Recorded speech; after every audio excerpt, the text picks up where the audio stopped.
Bien chers frères et sœurs en Christ, nous vous saluons au nom du Seigneur Jésus-Christ. Bonjour si vous nous écoutez la journée, bonsoir ou bonne nuit selon le temps qui fait chez vous. C'est votre bien-aimé frère Moïse Joamalou qui revient pour un moment de partage autour de la parole de Dieu. Nous parlons ce soir de ces petits thèmes sous vos écrans, menaces et intimidation, Satan est fâché. Ça peut étonner, mais certainement le diable est très étonné. Il est très fâché, il est très en colère et pour le voir, nous voulons commencer par la lecture de l'Écriture. Dans Actes chapitre 26, nous pouvons commencer au verset 16.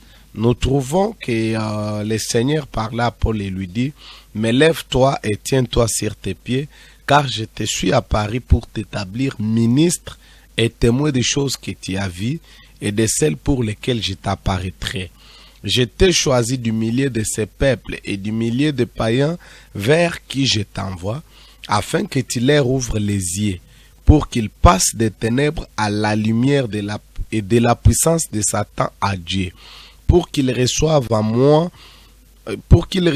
par la foi en moi les pardons de péché et l'héritage avec les sanctifiés. Ici, l'apôtre Paul raconte l'expérience qu'il a fait avec le Seigneur sur les chemins de Damas et l'appel qui s'en est suivi. Ici, les éléments que l'apôtre Paul rapporte sont essentiels. Ce sont des éléments importants. C'est même le but de la vocation pour chaque ministère réel venant de Dieu. Il est envoyé non pas vers les croyants avant tout, mais il est envoyé vers les païens.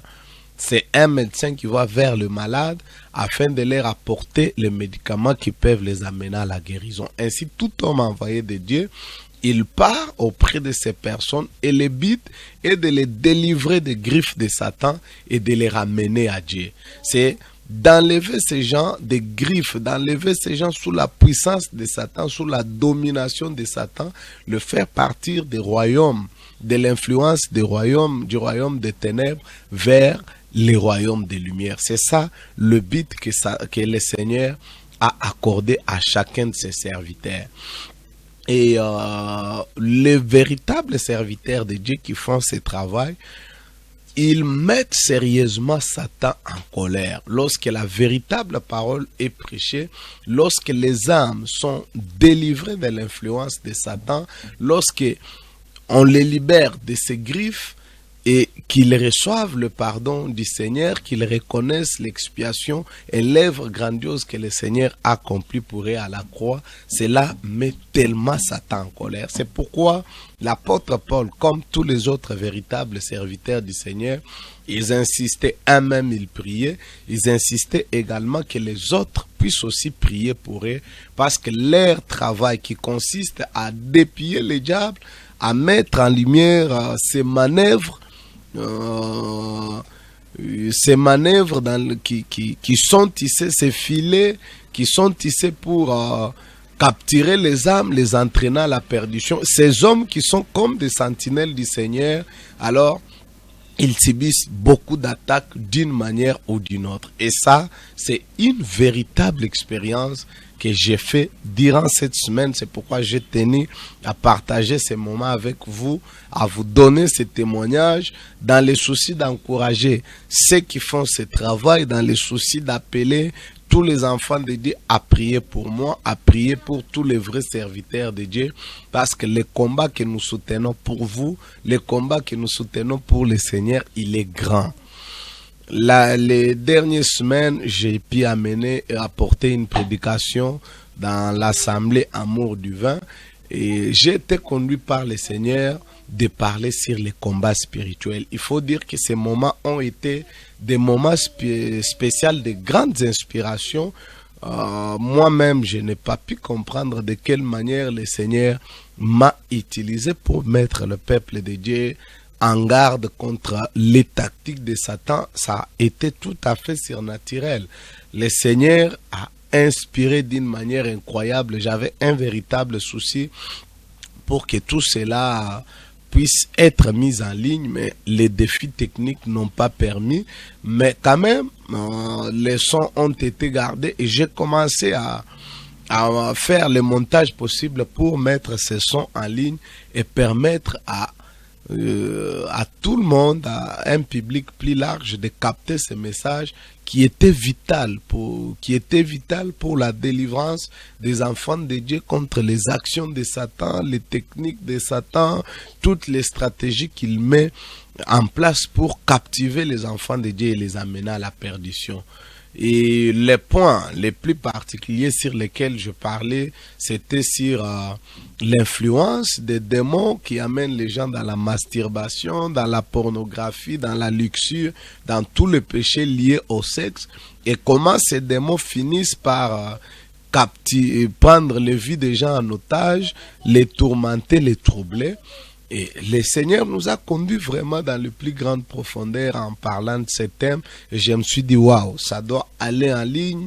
Un public plus large doit nécessairement écouter ça. Et je sais que quelque part, le Seigneur sauvera une âme. Le Seigneur aidera ces messages, atteindra quelqu'un. Et vous savez, lorsque j'ai fini tout le travail, que la prédication bien montée était prêt, que je m'apprêtais à mettre ça en ligne, je vous assure, j'ai commencé d'abord par avoir des attaques sérieuses dans mon travail naturel. C'est des attaques terribles. Les comptes, ma chérie, attends, je vais te prendre, attends. Et mon compte personnel, mes comptes de mon travail ont commencé à être bloqués sans raison. Je comprenais pas. Et puis, dès le moment où j'ai commencé à vouloir mettre les sermons en ligne, dès ce moment-là, j'ai reçu une notification de YouTube selon laquelle, bon, votre chaîne ne respecte pas nos standards, on va les bloquer. Et sans raison, paf, YouTube a supprimé mon compte sans raison, juste pour empêcher que les sermons ne soient pas mis en ligne. Je me suis dit, mais qu'est-ce qui se passe? Tous les recours possibles ont été impossibles. Et le lendemain, j'ai reçu un message de Facebook qui dit nous allons supprimer ton compte Facebook. Je me suis dit, bon, comme WhatsApp, comme YouTube a fermé, je vais commencer d'abord par mettre sur Facebook, atteindre un public avec ça, encourager les autres à partager ça massivement. Et vous savez, le lendemain, je reçois un message de Facebook qui dit on va fermer ton compte, il ne respecte pas nos standards, tu insultes les gens sur ta page Facebook, tu es raciste sur ta page Facebook. J'ai dit waouh, depuis quand? Quel est le dernier discours que j'ai tenu raciste? J'ai insulté qui?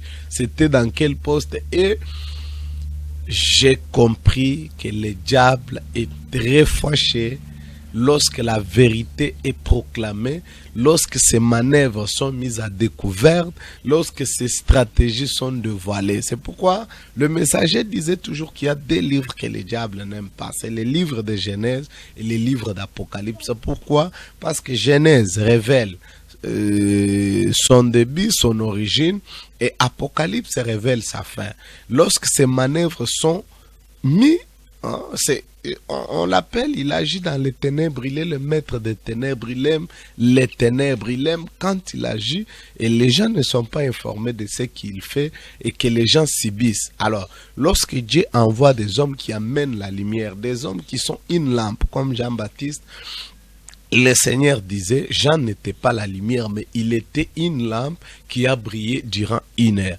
Lorsque Dieu allume une lampe qui peut éclairer de la lumière de Jésus-Christ pour faire disparaître les ténèbres, le diable se met sérieusement en colère. Ça, je l'ai vraiment subi. Ça a été une semaine que je pourrais dire horrible, mais ça m'a conforté personnellement. J'ai dit, waouh, lorsque la vérité est prêchée, lorsque les âmes sont libérées, les combats s'intensifient.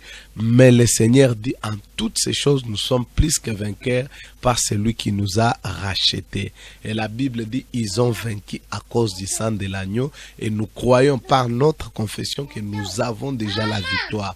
Vous aussi, nous assistons par vos prières, par vos intercessions, la vérité sera proclamée et les âmes seront libérées. Quelle que soit l'opposition que le diable diable pourra soulever, mais la vérité sera proclamée. Que tous les véritables serviteurs de Dieu de partout où vous pouvez suivre ces messages, soyez encouragés. Prêchez les âmes, prêchez la vérité, mettez les manœuvres du diable en nu. Que le peuple de Dieu soit délivré et que le royaume de Christ prenne place sur la terre. Alors nous aurons la paix. Shalom, que Dieu vous bénisse. C'était votre frère Moïse Malou. Laissez-nous un message, un commentaire ou votre avis. Nous serons heureux d'apprendre que ce message vous est parvenu. Que Dieu vous bénisse.